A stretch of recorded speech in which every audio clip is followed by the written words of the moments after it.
வணக்கம் நண்பர்களே. இன்னைக்கு என்ன கதைய பற்றி பார்க்க போறோம்னா, ஒரு கல்லூரி படிக்கும் வாலிபன் அவன் குடும்பத்தாருடன் ஒரே தெருவில் வாழ்கிறான். பள்ளி வரைக்கும் யாரிடமும் சகஜமாக பேசாத அவன், பின்னாளில் அவனுக்கு அவன் குடும்பத்தில ஒரு நட்பு கிடைத்து அவன் எப்படி மாறுகிறான் பற்றி பார்ப்போம். மேலும் இதுபோல் கதைய பார்க்க இந்த சேனலை சப்போர்ட் பண்ணுங்கள்.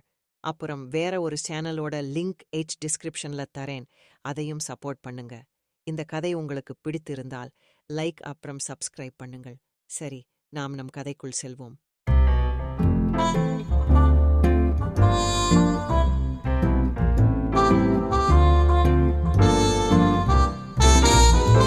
நான் நிதேஷ்.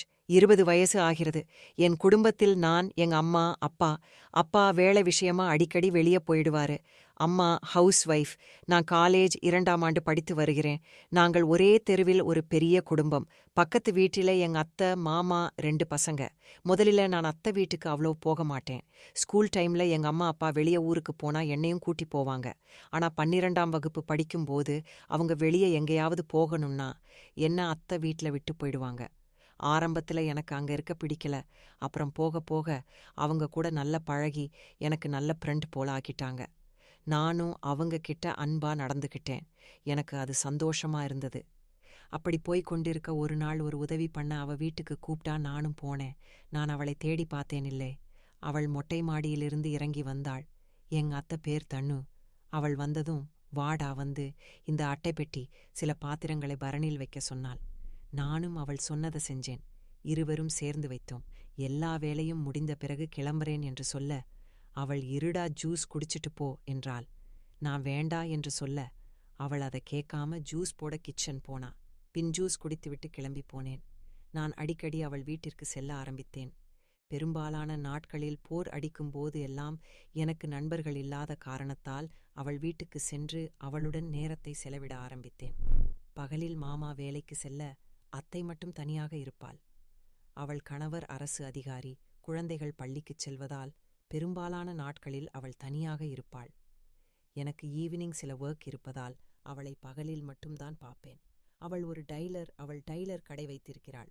வீட்டில் இருக்கும் சில துணிகளை எடுத்து வந்து அவளிடம் கொடுத்து தைக்க சொல்வேன். எனக்கு தெரிந்தவர்களிடமும் அவள் கடையை பற்றி சொல்லி ஆட்களை அவள் கடைக்கு வர வைப்பேன். அவள் துணிகளை தைக்கும்போது எல்லாம் அவள் அருகில் உட்கார்ந்து கொள்வேன். ஒரு நாள் எங்க கிராம திருவிழா போது குடும்பத்தில் எல்லாரும் வந்திருந்தனர். நான் கோவிலுக்குச் சென்று தாமதமாக திரும்பி வந்தேன். அதனால் என் வீட்டில் படுக்க இடமில்லாமல் போனது எனக்கு. அதனால் அன்றிரவு அவள் வீட்டில் தங்க வேண்டிய கட்டாயம் ஏற்பட்டது. என் வீட்டில் நடந்தது போல் இங்கும் எல்லா அறைகளும் நிரம்பியிருந்தன. எனக்கு எங்கு தூங்குவதென்றே தெரியல. எனக்கோ தூக்கமா வந்தது. நான் தவிப்பதை பார்த்து அத்தை வந்து, என்னடா கோவமா இருக்கியா என்று கேட்டார். நான், ஆமா அத்தை, என் வீட்ல தூங்க இடமில்லன்னு தான் இங்க வந்தேன். இங்கேயும் இடமில்ல என்று கூற, சரிடா, கோவப்படாத, நீ அறையில படுத்து தூங்கு என்று கூற நானும் தூங்க சென்றேன். என் அறையில் எல்லாரும் தூங்கிவிட்டார்கள். நான் தூங்கலாம் என்று பார்த்தா வெளியே எல்லா ஊர் கதை பேசிட்டு உட்கார்ந்திருக்க, மறுபக்கம் திருவிழா பாட்டு சத்தம் வேற. எனக்கு தூக்கம் வராததால் நான் விளையாடி கொண்டிருந்தேன். பின் எப்படியோ தூங்கிவிட்டேன். சில மாதங்களுக்குப் பிறகு இன்னொரு பண்டிகை வந்தது. முழு குடும்பமும் கிராமத்தில் கூடினர். கோயில் எங்க வீட்டிலிருந்து சிறிது தொலைவில் இருப்பதால் அனைவரும் கோவிலில் தங்கினர். ஆனால் என் பாட்டி அத்தை வீட்டிற்கு தூங்கச் செல்ல அவள் என்னை அழைத்து, நானும் அப்பத்தாவும் வீட்டிற்கு தூங்கப் போறோம், நீயும் வரியா என்று கேட்டாள். அடுத்த நிமிடம் எந்த தயக்கமும் இல்லாமல் நான் ஆம் என்றேன். நாங்கள் மூவரும் மெதுவாக வீட்டிற்கு வந்தோம். கிராமத்து வீட்டில் ஒரே ஒரு ஃபேன் மட்டுமே இருந்தது. அது ஒரு சிறிய அறையில் இருந்தது.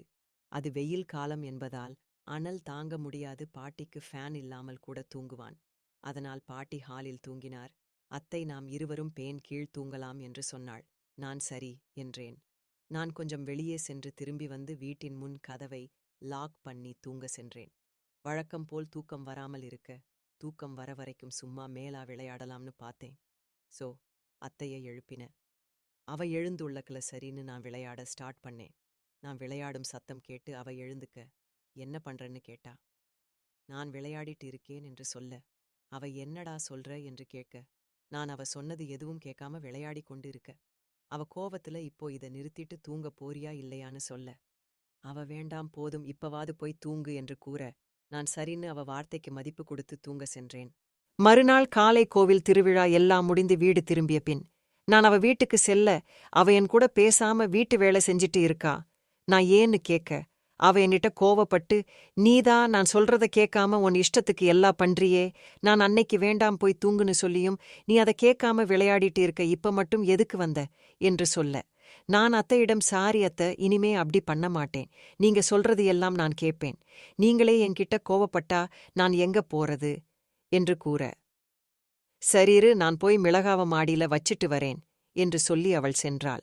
அவ வந்ததும் அவளும் நானும் சாப்பிட்டு டிவி பார்த்து கொண்டிருக்க, நான் அவளிடம், அத்தை நான் நாளைக்கு ஊருக்கு போறேன், அதனால என் கூட கடைசியா ஒரு விளையாட்டு விளையாடுங்க, நான் போனதுக்கு அப்புறம் என் கூட விளையாட யாரும் இருக்க மாட்டாங்க, சோ ப்ளீஸ் ஆத என்று கெஞ்சி கேட்க, சரி இதான் கடைசி விளையாட்டு என்று கூறி இருவரும் விளையாடி கொண்டிருந்தோம். பின் நான் வீட்டுக்கு சென்றேன்.